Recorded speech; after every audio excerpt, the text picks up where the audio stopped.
was that, Leo?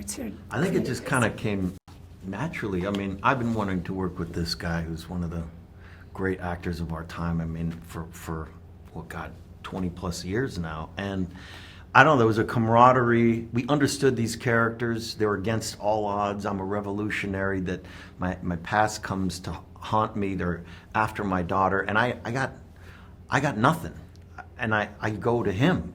And what does he have? He's got nunchucks, you know what I mean? And then we're on the road together going against this oppressive military force and this insane, wild ride of tension. And I think the audience just kind of goes with us because we're against all odds in this movie. I mean, and we're kind of making it up as we go along. Right.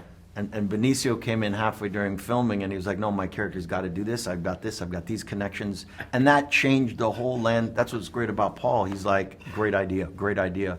And that, it kind of organically just happened on the spot, weirdly. We were doing a lot of improvising because of the shift in the storyline.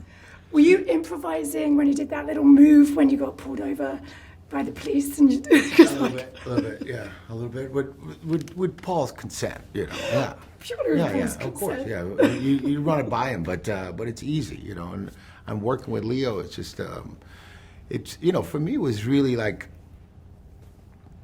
Leo brought the energy, right?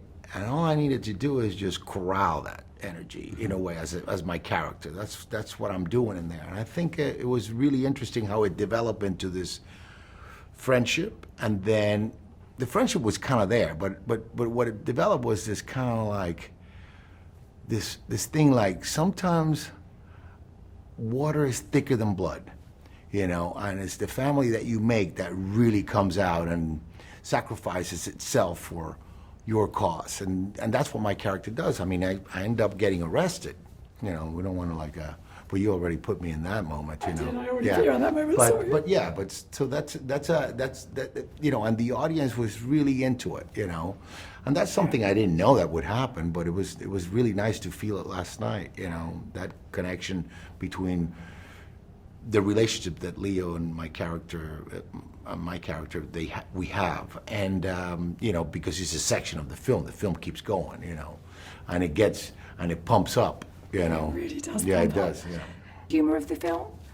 I think that kind of naturally happens from the setup of these characters that he creates. I mean, the fact that I'm this ex-revolutionary that is fighting for a cause and now is trying to become a dad, yet he's paranoid and anti-government and feels like everyone's watching him, yet does his daughter have a cell phone? No, you got to stay in the house. The differentiation between generations, how they can't relate to, no one can relate to each other nowadays.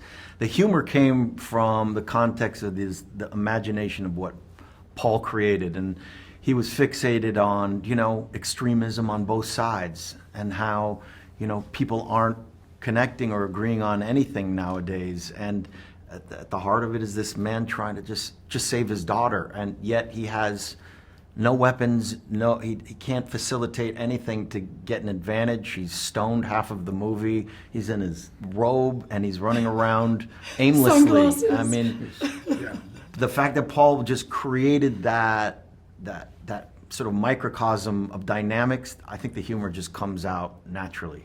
Yes. Don't you agree? Well, you bring yourself to it too, and you do that too. Yeah, I mean, definitely you know, do.